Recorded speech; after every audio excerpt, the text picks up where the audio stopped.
उपस्थित एतऽ सेनानी सब छी, एक बेर हमरा संग कहबै जय मिथिला,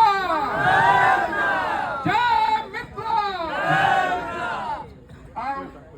आजुक जे धरना के विषय है दरभंगा एम्स के निर्माण। अयो हमरा तो ई सुनबा में आयल छल और लगभग आइ से 6 साल पहले दरभंगा एम्स बनल छै। दरभंगा एम्स जो बनल छै तो ओतऽ इलाज केकर भऽ रहल छै।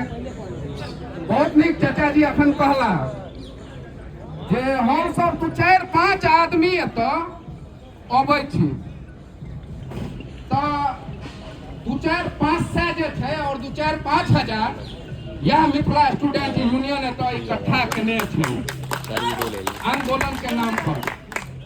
दोसर गप बहुत खुशी के बात, अच्छा ठीक है, चाचा जी दिल्ली में एक ताल कटोरा स्टेडियम में बड़ पैघ प्रोग्राम केने छला, जाहिमे हजारों के हजार संख्या में भीड़ रहे, जगह जगह बस भेजल गेल छले, हर एक